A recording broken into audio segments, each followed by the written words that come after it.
Syederalun Partai Demokrat angkat bicara terkait dengan SMS blast yang disebarkan oleh Bawaslu Jawa Timur agar Masjid Al-Akbar Surabaya tak digunakan untuk kegiatan politik bakal calon presiden dari Koalisi Perubahan Anies Baswedan. Bawaslu diminta oleh pihak Demokrat untuk tak tutup mata dengan aksi yang dilakukan oleh pejabat publik yang digadang sebagai baca pres. Pasalnya, para pejabat tersebut dinilai menggunakan fasilitas negara untuk curi start kampanye.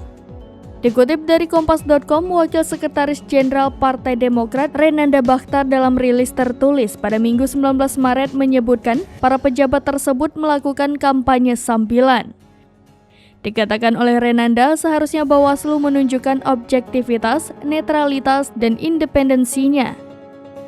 Pasalnya, para pejabat itu tak mendapat teguran, terlebih mendapat SMS blast seperti yang dilakukan terhadap Anies. Menurut Renanda, tidak ada yang salah dengan kegiatan para tokoh untuk berkeliling Indonesia dan bertemu berbagai komunitas. Namun Renanda menekankan asal kegiatan tersebut tak menggunakan fasilitas dan anggaran negara. Untuk itu, Renanda tak mempermasalahkan aktivitas safari politik Anies, terlebih ia kini bukan lagi pejabat publik. Adapun SMS blast atas nama Bawaslu ini muncul saat Anies mengunjungi Masjid Nasional Al-Akbar Surabaya.